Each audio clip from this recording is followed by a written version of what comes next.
Mtazamaji, nashukuru sana kwa kujiunga nasi. Siku ya leo tunazungumza kuhusu ugonjwa wa sonona na tutaangalia sababu zake, dalili zake, matibabu yake na nini cha kutarajia baada ya kupata matibabu. Utakuwa nami Dr. Mniko, karibu tuwe pamoja mpaka mwisho.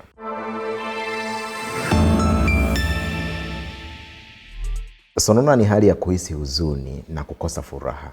Kwa watu wengi tunajihisi huzuni na kukosa furaha kwa wakati mmoja au mwingine katika maisha yetu. Ni kawaida kabisa. Lakini kwa mtu ambaye ana ugonjwa wa sonona, hisia hizi zinakuwepo kwa muda wote na kwa muda mrefu zaidi. Kwa hiyo hili ni tatizo la kihisia. Mgonjwa anajihisi huzuni na anakuwa na hasira nyingi kweli.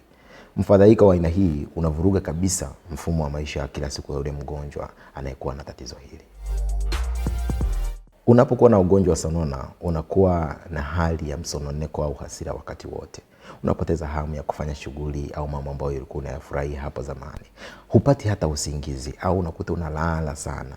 Unashindwa kula chakula kabisa au unakula muda wote, ndio maana unajikuta mtu mwingine anaongezeka uzito kwa kipindi hichi. Kwa hiyo unaweza kuwa unajihisi uchovu, unakosa nguvu kabisa kiasi kwamba hata kutoka kitandani asubuhi inakuwa ngumu. Mgonjwa anajisikia kutokuwa na thamani yoyote, kwa hiyo anajichukia na anajihisi mwenye hatia kubwa sana.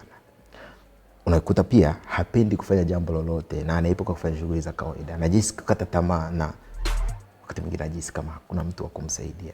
Anapata mawazo ya kifo na mara nyingine anakuwa anawaza namna gani ya kujiua mara kwa mara. Unakuta hajiamini kabisa na unajikuta kwamba kutokujiamini ni swala la kawaida kabisa katika maisha yake.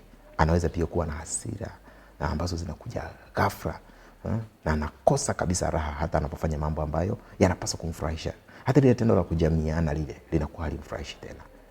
Sasa kwa watoto ambao wanakuwa na ugonjwa huu wa sonona, wanaweza wasiwe na dalili kama hizi za watu wazima. Kwa hiyo ni vizuri kuangalia mabadiliko yao ya kitabia. Kwa mfano unaweza kuangalia mabadiliko ya shule, ya kazi zao za shule. Anaweza kawa hapati usingizi na tabia yake imebadilika. Kama unashuku kwamba mwanao ana ugonjwa huu wa sonona, ni muhimu kuongea na mtoa huduma wa afya ili aweze kutambua na kumsaidia. Kuna baadhi ya watu ambao wanarithi huu ugonjwa kutoka katika familia yao. Lakini pia unaweza kudhani mtu ameurithi, lakini kumbe ni tabia ambazo zimejifunzwa katika nyumba yao, kwa unajikuta familia yao inakuwa katika hatari ya kupata ugonjwa wa aina hii. Kwa hiyo watu ambao wanazaliwa na hizi vinasaba ambao vinaweza vikasababisha mtu kupata ugonjwa wa sonona, mara nyingi unakuta hili ugonjwa wa sonona unatokea baada ya tukio ambalo limeongeza msongo wa mawazo mkubwa sana katika maisha ya huyo mtu. Sababu nyingine ni matumizi ya pombe kupita kiasi au kutumia madawa ya kulevya. Haya pia yanaweza kusababisha mtu akawa na sonona. Kuna magonjwa ya muda mrefu, kwa mfano kansa, ukimwi. Unakuta mtu ana ugonjwa ambao unasababisha maumivu ya muda mrefu au magonjwa yanayosababisha ukose usingizi. Haya pia yanaweza kuchangia. Yapo pia matukio ambayo yakikutokea ni rahisi kupata ugonjwa wa sonona. Kwa mfano unyanyasaji au kutelekezwa. Hiyo ni moja wapo ya sababu.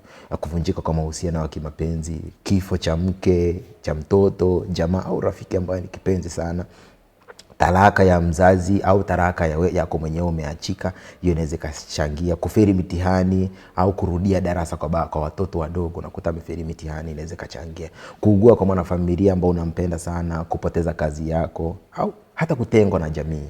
Sasa kwa wazee unakuta ni mzee ameshughulikia, amelea familia yake vizuri, lakini sasa hivi ni kama ametengwa, maana anakaa kwenye kajumba fulani pale ambako kamebomoka, hakuna mtu anayemtembelea, anajihisi kama kutengwa na mwisho anapata ugonjwa wa sonona. Kwa hiyo hizo ni baadhi ya sababu ambazo zinaweza zikachangia.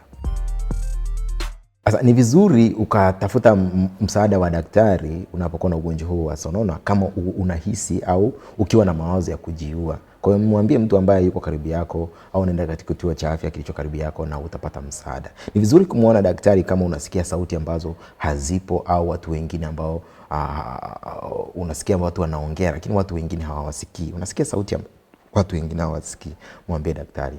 Unalialia kila mara bila sababu yoyote, au unaona kwamba ugonjwa huo sonona umeathiri uwezo wako kufanya kazi, kusoma shule au kuishi vyema na familia kwa zaidi ya wiki 2.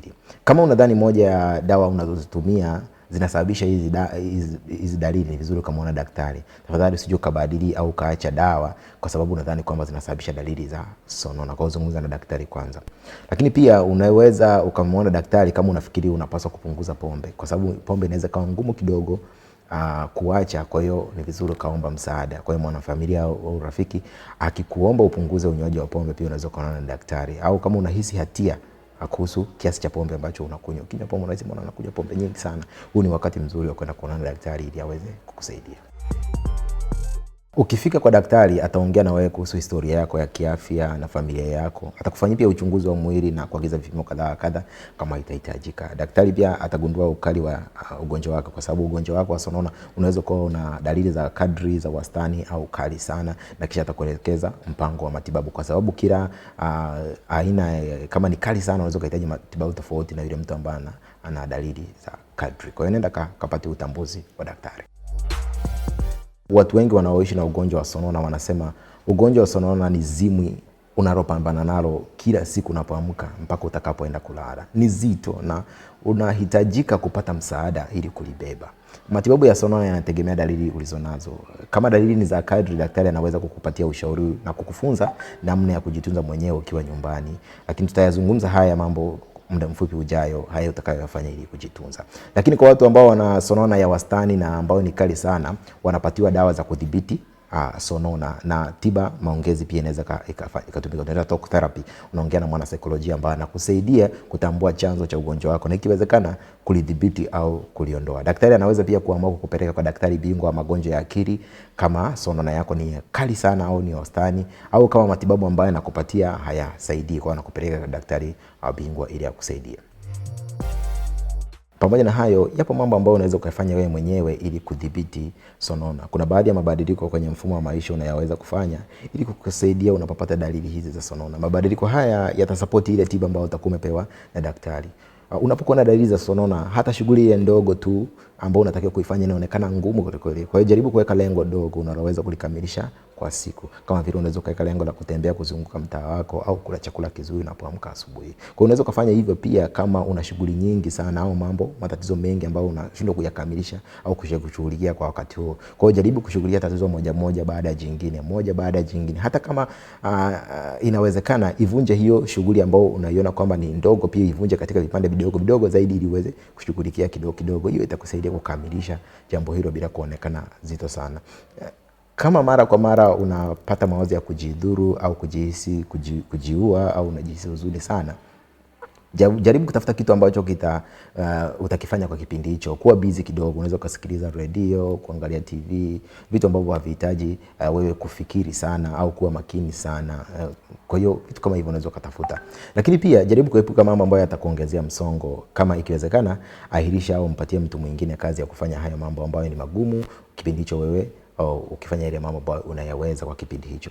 Lakini pia usiweke mambo moyoni. Utajisikia kufungulia kama utamwambia mtu kuhusu hisia zako, hasa rafiki wa karibu au mwanafamilia. Kuzungumza kuhusu tatizo lako haimaanishi kuwa wewe ni mnyonge au haujiwezi. Ni jambo la kawaida kuomba msaada pale unapoona kwamba umezidiwa.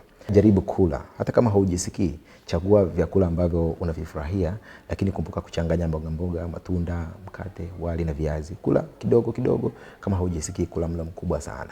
Kumbuka kufanya mazoezi yanasaidia wewe ujisikie poa, lakini pia kurelax. Unajua unapofanya mazoezi unatoa homoni ambazo ni nzuri, kemikali nzuri katika mwili ambazo zinakusaidia mood yako inaboreka zaidi. Kwa hiyo fanya mazoezi. Ila kama unaumwa sana au una matatizo ya viungo, onana kwanza na daktari kabla hujaamua kufanya mazoezi. Kama unakunywa pombe, acha. Japo kunywa pombe kunaweza kukusaidia ukajisikia vizuri kwa muda mfupi, lakini kweli ni kwamba pombe inachangia kwa kiwango kikubwa kuleta sonona na matatizo mengine ya kiafya. Kwa hiyo acha pia kutumia dawa za kulevya kama unatumia kama vile bangi, hizi dawa za ecstasy zina madhara ya muda mrefu ambayo yanaweza kusababisha pia sonona. Kama unapata shida sana kusinzia au unashindwa kulala, punguza kiwango cha kahawa unachokunywa na epuka kulala mchana. Ukilala mchana inaweza kujikuta kwamba usiku unakosa usingizi.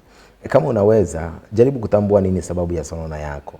Kutambua sababu ya tatizo lako inaweza kukusaidia ukaacha kujisikia mwenye hatia, na baada ya muda unaweza kuanza kulishughulikia hilo tatizo na ukajisikia kwamba uko vizuri zaidi. Asante sana kwa kunisikiliza mpaka wakati mwingine. Hii ni Wiki Elimu. Kazi yetu ni kuwaunganisha wagonjwa kutoka Tanzania kupata matibabu India, South Africa, Uturuki na USA kwa urahisi kabisa. Tutakuunganisha.